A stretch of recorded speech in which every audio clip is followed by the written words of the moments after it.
La soberbia no siempre grita, a veces se disfraza de sabiduría, de éxito, de fe, de luz. Y por eso es tan peligroso, porque mientras más nos creemos mejores, más nos alejamos de lo que realmente somos. Sean todos muy bienvenidos a nuestro ciclo de conversaciones de los 7 pecados capitales. Si bien esto está muy incorporado como al tema religioso y al estudio de la Biblia, nosotros lo vamos a ver desde un enfoque más amplio, porque muchos de esos llamados pecados se encuentran las heridas también en la infancia y también tienen que ver con un deterioro del amor propio. Entonces, como va en la línea de lo que estamos conversando, decidimos tomarlo como un ciclo de conversaciones. Y el primer pecado que es considerado como el original de todos los pecados es la soberbia. Soberbia. Bueno, y la soberbia es principalmente no solamente creer que tú sabes más que el otro, sino que despreciar los conocimientos de los demás y además en todo este proceso tratarlos con desprecio, con con un sentimiento, con una actitud de superioridad frente al resto de las personas. De repente uno tiene asociado la soberbia como al tipo como sobrado, pesado, que te mira así hacia abajo y es como, no, tú no sabes nada, y uno lo tiene muy asociado como un cierto arquetipo. Así es. Pero muchas veces nosotros caemos en esa soberbia en otro formato, en otro temperamento, en otras formas más quizás simpáticas de decirlo, pero sí en esta sensación como de que uno es el dueño de la verdad y el otro está totalmente equivocado.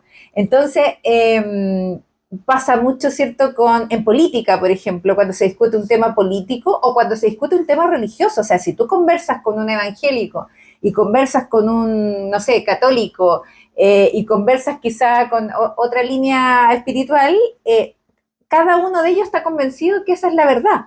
Sí. Entonces, también hay una soberbia bien disfrazada, y en distintas áreas, porque esa sería, por ejemplo, una soberbia espiritual y muy común también ahora en los maestros espirituales, no solamente en esta como iglesia institucionalizada, sino que también en los maestros espirituales, en los gurús, en los influencers espirituales incluso. Está muy incorporado esto, ¿cierto?, de que no, eso es ego, pero cuando, no sé, le llega una crítica, o no le dan, no están de acuerdo con lo que dicen, tampoco tienen la tolerancia de poder recibir otras miradas, ¿no? Yo creo que también esta intolerancia que hay actualmente también está un poco asociado como a ciertas soberbias de que yo soy la que tiene la razón. Y yo creo que todos hemos caído en algún momento en eso, entonces igual está interesante porque es bien transversal, uno piensa que no, que está solamente en este que habla así, pero es bien transversal y es interesante poder mirarlo y mirarnos a nosotros Sí. en qué momento hemos caído en ese tipo de situaciones. En salud también, cuando uno conversa con un alopático y uno más alternativo, también existe esto como de dueños de la verdad y no en ampliar la mirada al recoger otro contenido diferente al que tú estás pensando, porque uno igual puede ampliarla sin estar de acuerdo, poder recibirla, porque como dicen en programación neurolingüística, el mapa no es el territorio, o sea, en el fondo cada uno tiene su perspectiva de la vida en base a su propia biografía. Eh, Así igual está interesante como tema. Y sí, Sobre la soberbia es importante también destacar que a veces uno se pregunta, ¿se nace o se va construyendo esta actitud de soberbia? Los entendidos, los especialistas siempre plantean de que se va haciendo con el tiempo principalmente y por eso que para nosotros fue súper interesante explorar el tema de los 7 pecados capitales porque está muy relacionado con esas deficiencias que uno tiene cuando niño, tiene esas heridas en el amor propio, falta de protección, sentimientos de rechazo, de abandono, principalmente por nuestros padres o la gente con la que coexistíamos o nos relacionábamos regularmente cuando éramos pequeños. Entonces, la relación de una persona con la soberbia se va formando en el tiempo, principalmente en la infancia temprana, cuando tienen este espacio donde necesitan utilizarla como una herramienta de defensa. Ya necesita la persona protegerse del dolor que le han infligido, de los desaires, de los malos tratos, de las humillaciones, como decía recién. Entonces, eso se gesta en este periodo, pero va increciendo, va aumentando con el tiempo y evidentemente las personas que tienen esta característica de personalidad no solamente lo pasan mal ellos, a pesar de que en realidad se ve poco que ellos lo pasen mal, demuestran que no les afecta, pero sí les afecta porque daña sus relaciones y principalmente, y esto lo decimos con mucha humildad, digamos, daña a las personas con las que se relacionan. Y es súper importante que vamos abordando estas temáticas, no solamente para conocer, porque es súper fácil, nosotros podemos dar un sinnúmero de características de personalidad, de, como decíamos en nuestra primera temporada, las heridas de infancia, de las relaciones, de la relación de las personas con, con la pareja, con los hijos.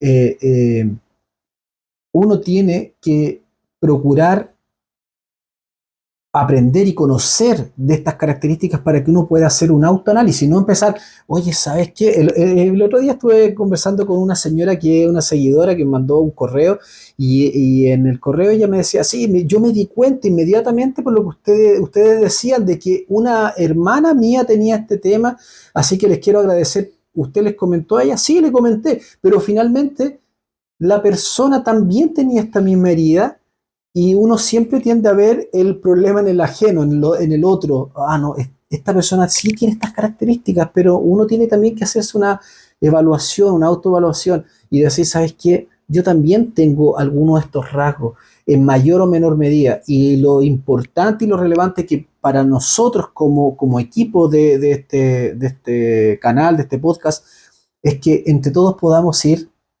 abordando las intervenciones para poder también ir mejorando.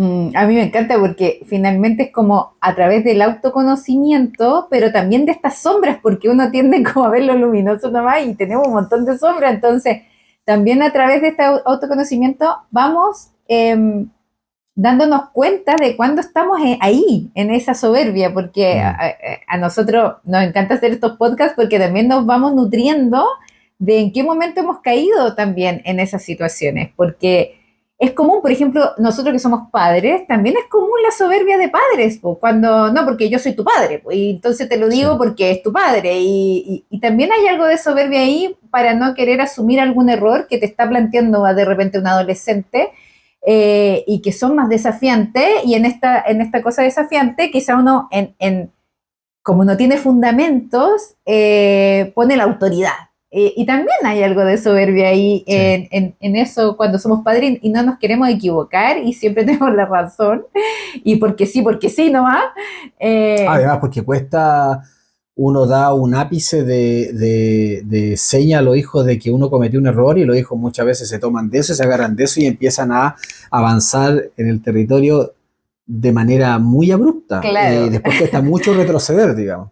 Y lo otro que también es común en las jefaturas, cuando de repente se tienen cargos de jefatura, también, po, en esto de que, y muchas veces esas jefaturas en que conocen todo lo que hacen y por lo tanto yo soy dueña de la verdad, o de repente no les gusta reconocer que se equivocan, entonces es como el otro da la solución y uno asume la solución del otro, Así como es. para no mostrar esta vulnerabilidad de repente no saber. También es muy común en los jefes, pero yo diría que uno de los o cuando de repente te funciona todo fácil, o no sé, fuiste académicamente el mejor alumno y se te da todo fácil, y de repente también cuesta asumir cuando uno se equivoca.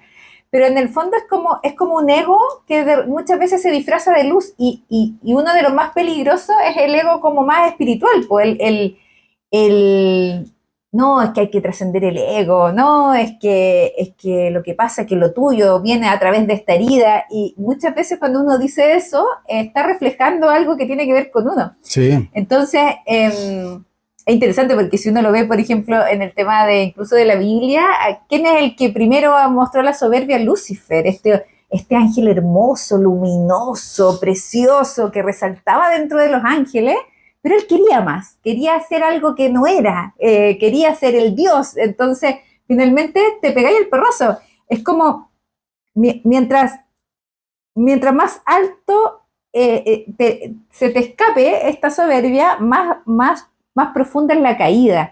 Cuando de repente tiene que ver un poco como cómo tú vas subiendo a ser mejor versión, pero desde un estado de más humildad. Porque todos nos aportan algo, con todos crecemos, somos parte del todo. Todos somos una humanidad y también estamos conectados con la naturaleza, con los animales, y de repente el humano es re soberbio porque como es la especie más evolucionada, se olvida de convivir con todo lo creado. Entonces, y ahí empezamos a destruir la naturaleza, empezamos a maltratar los animales, Sí. y a sacarlos de su estado natural, y nosotros también empezamos a vivir en estados antinaturales. Sí, por creernos que sabemos lo que hacemos. Sí, y uno de los estados más antinaturales es tener una pareja, es tener una relación, y en esta relación ir generando este nivel de desequilibrio, porque una persona que tiene alto índice de soberbia o tiene estas características de personalidad, por lo general tiende a tener una falta de conexión emocional o a desvalorizar lo que su pareja es, o los comentarios que hace, o las decisiones que toma. Y eso de suyo va generando problemas, no solamente en el ámbito laboral o profesional o en el ámbito de la amistad, digamos, sino que principalmente en la pareja va generando estas situaciones donde se va dañando lo más precioso que tiene, que es su vínculo. Entonces, volviendo al tema de buscar ayuda o tratar o intentar de buscar ayuda, las personas que tienen esta condición de ser soberbios por lo general van a decir, no, todo el mundo necesita ayuda, estos cabros están súper bien, Ale y Pancho están súper bien con lo que están diciendo. Yo de verdad podría hacer una lista de unos 20 o 30 personas que necesitan la ayuda de ellos, o trabajar con ellos, o hacer el tema de las visualizaciones, qué sé yo. Pero la verdad es que cada uno tiene que revisar, cada uno tiene que hacer una autoanalización, como decían antes, una autoevaluación, porque a nosotros nos mueve mucho el tema del amor propio, y eso a ustedes les ha quedado claro a través de toda esta corta historia que tenemos con nuestros capítulos. Pero la gente que tiene soberbia por lo general tiene mucho amor propio, y es como que se fue al otro extremo, y eso también es dañino. Sabemos que todo lo que está en exceso potencialmente te puede dañar. Entonces, cuando te daña a ti, también daña a las personas que tú más quieres, a las que tú más amas, a los hijos, a la esposa, al esposo, o a tus padres, o a tus hermanos, a la gente que tú estimas.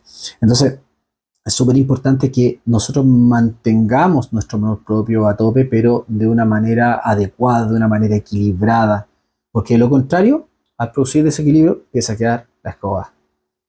Entonces, lo que queremos hacer ahora es una visualización con nuestro método. Ahí nos cuentan cómo nos va, ¿cierto? Del método SNIT.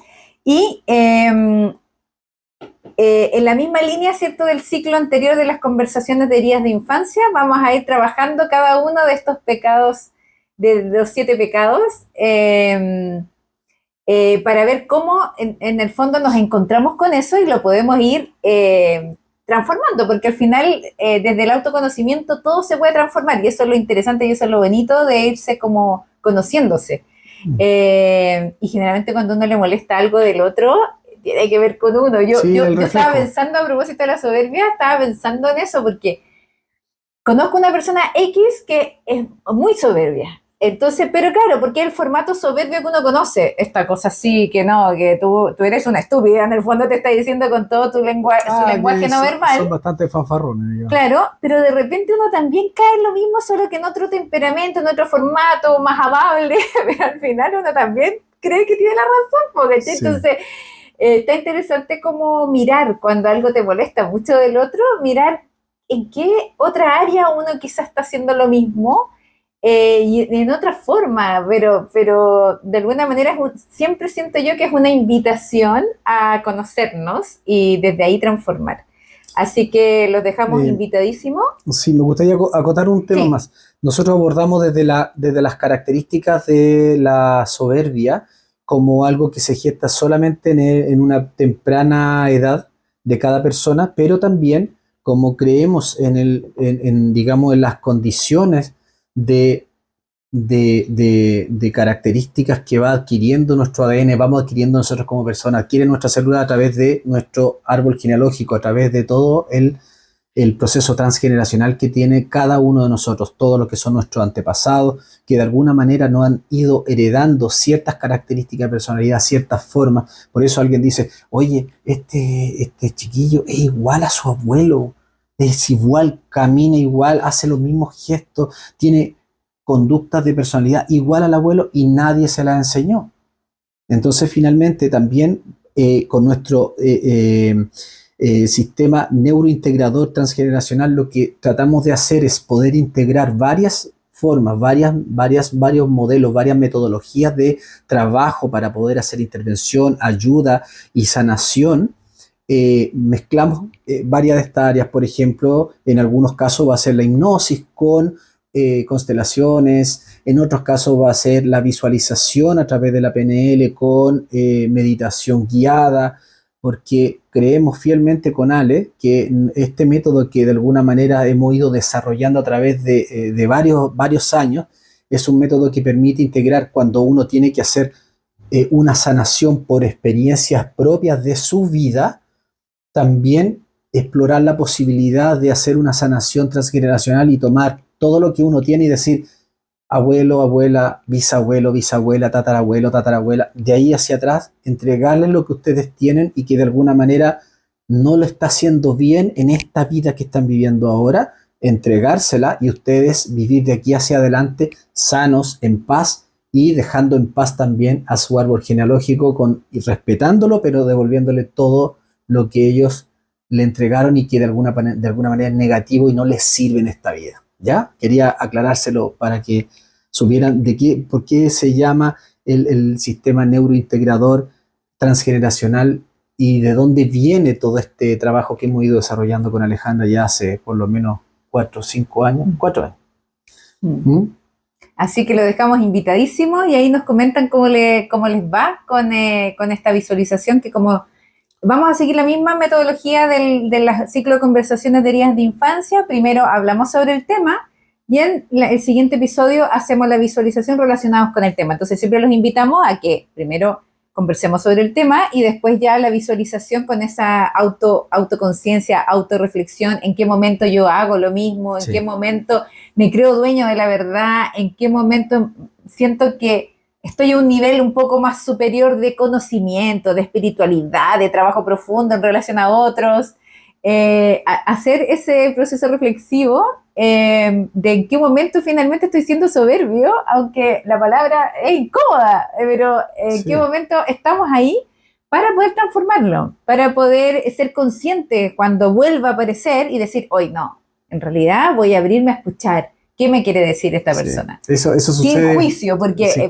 también hablaba mucho, o sea, también en la Biblia habla, ¿cierto?, de este Jesús que se molesta con los fariseos, porque eran como los casi santos, y daban limosna a los pobres, y resulta que después juzgaban a todo el mundo. Entonces, claro, porque lo hacían desde una perspectiva de superioridad, digamos. Claro, o de querer ser vistos también, porque también mucha soberbia viene de las heridas de infancia. Y está todo interrelacionado finalmente, está todo relacionado de cómo nos vinculamos, nuestras heridas de infancia, la falta de amor propio, porque claro, puede ser como un perfil más narciso que tiene un alto amor propio y desde esa soberbia y también desde una muy baja autoestima, en que lo hace como mecanismo de supervivencia para no ser dañado, para que no se acerquen. Entonces, de alguna manera está todo interrelacionado, por eso lo quisimos tomar este ciclo de conversaciones, porque también están relacionados con lo que hemos hablado en nuestros episodios.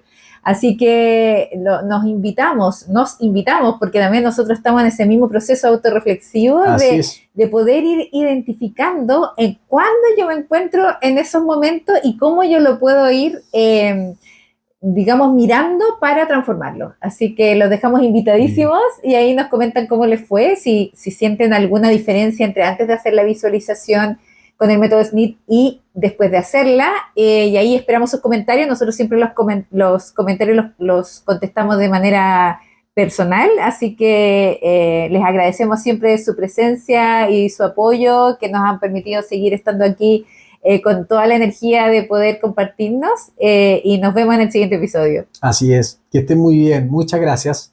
Chao, chao.